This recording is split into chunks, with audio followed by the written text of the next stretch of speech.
എല്ലാവർക്കും നമസ്കാരം.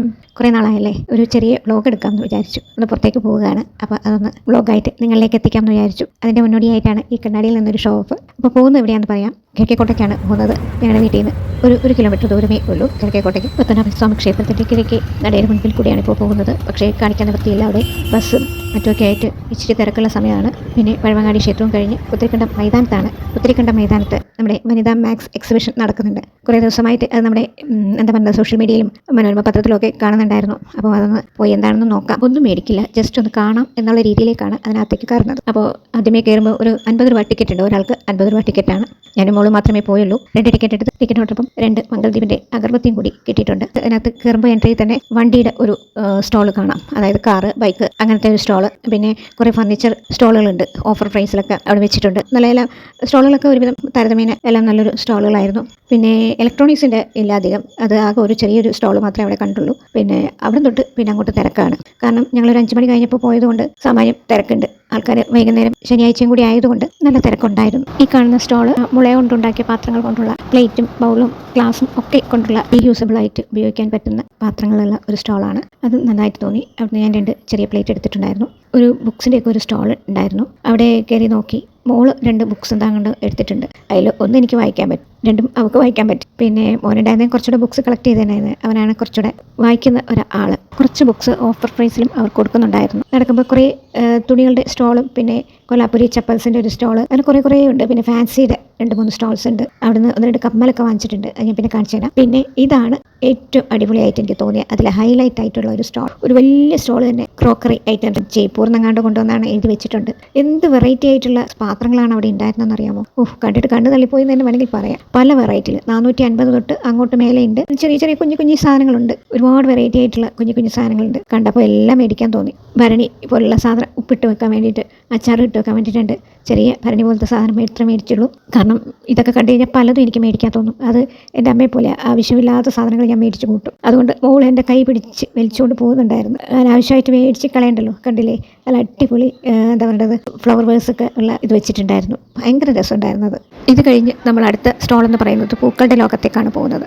അവിടെ പിന്നെ ഒരു വലിയൊരു ഗാർഡൻ ഏരിയ പോലെ തന്നെ ഉണ്ടായിരുന്നു. അതിൽ ഒരു ഭാഗം മൊത്തം നമ്മുടെ റോസാപ്പൂക്കൾ കൊണ്ടാണ് അവർ എടുത്തു വെച്ചിരിക്കുന്നത്. ആ ഒരു സ്റ്റോളിൽ വിൽപ്പന നടക്കുന്നില്ല. എക്സിബിഷൻ്റെ അവസാനത്തെ സ്റ്റോളിലാണ് അവർ ഈ പൂക്കളുടെ അല്ലെങ്കിൽ ഈ ചെടികളുടെ വിൽപ്പനയൊക്കെ കൊടുത്തിരിക്കുന്നത്. ഇതിപ്പോൾ ഈ ഒരു ഭാഗത്ത് നമുക്കിത് കണ്ടുകൊണ്ട് പോകാൻ മാത്രമുള്ള ഒരു ഓപ്ഷനേ ഉള്ളൂ എന്ന് തോന്നുന്നുണ്ട്. കാരണം ആരും വാങ്ങിക്കുന്നൊന്നും ഇല്ലായിരുന്നു. നല്ല ഭംഗിയുണ്ട്. നല്ല ഭംഗിക്ക് അടുക്കി പറക്കിയൊക്കെ വെച്ചിരിക്കുന്ന നല്ല അടിപൊളിയായിട്ടൊരു നഴ്സറി ആയിട്ട് തന്നെ തോന്നി. അത് നല്ല ഭംഗിയുണ്ടായിരുന്നു കാണാൻ. പിന്നെ നമ്മൾ ചെന്ന് കയറുന്നത് നമ്മുടെയൊക്കെ കുട്ടിക്കാലത്ത് ഏറ്റവും പ്രിയപ്പെട്ട കഥാപാത്രങ്ങളായിരുന്ന മായാവിയുടെയും കുട്ടൂസിൻ്റെയും ഡാഗിനിയുടെയും രാധയുടെയും മുത്തുവിൻ്റെയും ഒക്കെ ഒരു ലോകമുണ്ടല്ലോ, ബാലരമ.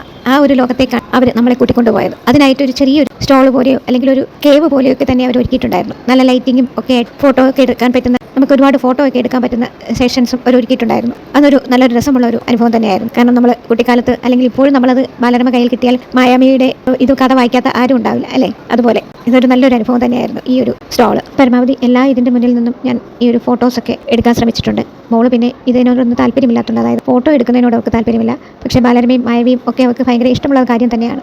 പരമാവധി എല്ലാ കാരിക്കേച്ചറിൻ്റെ മുന്നിൽ നിന്നും ഫോട്ടോ എടുത്തിട്ടുണ്ട്. അതിന് ഞാൻ ഒട്ടും കുറവ് വരുത്തിയിട്ടില്ല. പിന്നെ നാം ചെന്ന് നിൽക്കുന്നത് ഫുഡ് സ്റ്റോളിലേക്കാണ്. അവിടെ സാമാന്യം നല്ല തിരക്കുണ്ടായിരുന്നു. പക്ഷേ ഞങ്ങൾ യാതൊന്നും കഴിക്കാനും ഒന്നും നിന്നില്ല. അതിന് പകരം ഒരു ഐസ്ക്രീം മാത്രം മേടിച്ച് പുറത്തേക്ക് ഇറങ്ങി. ഞാൻ നേരത്തെ പറഞ്ഞതുപോലെ ഇതിൻ്റെ വെളിയിലാണ് ആ ചെടികളുടെയൊക്കെ വിൽപ്പന നടക്കുന്നത്. പിന്നെ അവിടേക്കൊന്നും തിരിഞ്ഞു നോക്കിയില്ല. കാരണം വെച്ചാൽ ഒന്നും മേടിക്കുന്നില്ല, വെറുതെ കണ്ട് ഇറങ്ങാമെന്ന് പറഞ്ഞ് ഞാൻ തന്നെ ഇപ്പം തന്നെ എത്ര ഗൗരവമായിട്ട് വീട്ടിലെത്തിയിരുന്നതാണ്. പിന്നെ മോക്കൊരു ടോപ്പും ഇത് നല്ല ഭംഗി തോന്നി, അങ്ങനെ വാങ്ങിച്ചതാണ്. ഉപ്പിട്ട് വെക്കാൻ ഇവിടെ ഉണ്ടെങ്കിലും ഒരെണ്ണം നല്ല കളർഫുൾ ആയിട്ടുള്ളതാണ്, ആയതുകൊണ്ട് വാങ്ങിച്ചതാണ്. ഇത് പിന്നെ നല്ലൊരു ക്യൂട്ടായിട്ട് മേശപ്പുറത്തൊക്കെ വെക്കാൻ പറ്റിയ അങ്ങനത്തെ. പിന്നെ ആകെ എനിക്കൊരു വറുത്തല്ലാത്തൊരു സാധനം എന്തോ, ഇനി ഇത് ഉപയോഗിച്ച് നോക്കിയാലേ അറിയുള്ളൂ. ആൻറ്റി ഡാൻഡ്രഫ് സാധനം എന്നറിഞ്ഞതുകൊണ്ട് ഞാൻ ആയുർവേദം എന്നൊക്കെ പറയുമ്പോൾ നമ്മുടെ ഇതിൽ പോകുമല്ലോ, അങ്ങനെ ഒരെണ്ണം മേടിച്ചതാണിത്. ഇതിനി ഉപയോഗിച്ച് നോക്കിയാലേ അറിയുള്ളൂ ഇത് നല്ലതാണോ എന്നുള്ളത്. പിന്നെ 2 ബുക്സ് വാങ്ങിച്ചു. ഇത് ഇൻസ്റ്റഗ്രാമിലൂടെ പ്രിയപ്പെട്ട ഒരു എഴുത്തുകാരിയായി മാറിയ നിമ്ന വിജയ്. ഇൻസ്റ്റഗ്രാമിലും ഫേസ്ബുക്കിലൊക്കെ ഞാൻ ഇവരുടെ വീഡിയോസ് അധികം കണ്ടിരിക്കുന്നത്. ഒന്ന് വായിച്ച് നോക്കിയിട്ട് പറയാം. ഓരോ വായനക്കാർക്കും ഓരോ രീതിയിലായിരിക്കില്ല അഭിപ്രായം. എന്നിട്ട് ഇതിൻ്റെ റിവ്യൂ ഞാനിടാം. എന്നാൽ കഴിയുന്ന രീതിയിലുള്ള റിവ്യൂ ഞാനിടാം. കാരണം വെച്ചാൽ വളരെ അഗാധമായിട്ടുള്ള വായനാശീലമുള്ള ആളൊന്നും അല്ല. എന്നാലും ഇത് കണ്ടപ്പോൾ ഇടയ്ക്കിടയ്ക്ക് അത് റീൽസിൽ ഇങ്ങനെ കാണുമ്പോൾ ഒന്ന് വാങ്ങിച്ച് നോക്കണം എന്ന് തോന്നലുണ്ടായിരുന്നു. ഓൺലൈൻ വഴി വാങ്ങിക്കണം എന്ന് വിചാരിച്ചാണ്. അപ്പോൾ ഇന്ന് ആ ബുക്ക് സ്റ്റോൾ കണ്ടപ്പോഴത്തേക്കും ഒന്ന് പതിപ്പ് ഞാനിങ്ങ് വാങ്ങിച്ചു. വായിച്ചിട്ട് എങ്ങനെയുണ്ടെന്ന് പറയാമേ. ഇത് പിന്നെ മോള് വാങ്ങിച്ചതാണ്. പിന്നെ ഇത് എല്ലാ ഇതും കൂടെ അടങ്ങിയ ഫ്രൈ ചെയ്തെടുക്കുന്ന ഒരു ഇതാണ്. എങ്ങനെയുണ്ടെന്ന് അവിടെ അവർ എല്ലാം കൂടെ ഫ്രൈ ചെയ്ത ഒരു സാധനം നമുക്ക് സാമ്പിളായിട്ട് കഴിക്കാൻ തന്നപ്പോഴത്തേക്കിനും നല്ല ടേസ്റ്റ് തോന്നി. റാഗി, മറ്റേ അയമോദകം അങ്ങനത്തെയൊക്കെയുള്ള രീതിയിലടങ്ങിയ പല ഇതും കൂടെ ചേർന്നതാണ്. എങ്ങനെയുണ്ടെന്ന് നോക്കിയിട്ട് പറയാം, അതും പറയാം. പിന്നെ ഞാനാകെ ഒരു ചെറിയൊരു കത്തി മേടിച്ചു. പിന്നെ 2 കമ്മൽ മേടിച്ചിട്ടുണ്ട്. ഇത് 2 കമ്മലാണ് ഞാൻ മേടിച്ചത്. ഇത് എനിക്കും ഇത് മോൾക്കുമായിട്ട്. പിന്നെ ഒരു അത്തർ മേടിച്ചു. അതവർ കയ്യിൽ അടിച്ചു തന്നപ്പോഴത്തേക്കും നല്ലൊരു ഫ്ലേവർ, എന്താ പറയേണ്ടത്, നല്ല സ്മെല്ലും ഒക്കെ ആയിട്ട് തോന്നിയിട്ട് മേടിച്ചതാണ്. ജോർദാൻ എന്നൊക്കെ പറഞ്ഞിട്ട്, ജോർദാൻ സ്മെല്ലെന്നൊക്കെയാണ് അവർ പറഞ്ഞത്. അങ്ങനെ അതൊരെണ്ണം മേടിച്ചു. പിന്നെ ഇത് ഇത് മുള കൊണ്ടുണ്ടാക്കിയ പ്ലേറ്റാണ്. പിന്നെ പാലക്കാടൻ കരിപ്പട്ടി എന്ന് പറഞ്ഞിട്ട് 1/4 കിലോ കരിപ്പട്ടി ഇത്രയും മേടിച്ചോളൂ. അപ്പോൾ അതുപോലെ ഈ വീഡിയോ ഇഷ്ടമായാൽ ലൈക്ക് ചെയ്യുകയും ഷെയർ ചെയ്യുകയും സബ്സ്ക്രൈബ് ചെയ്യുകയും വേണം.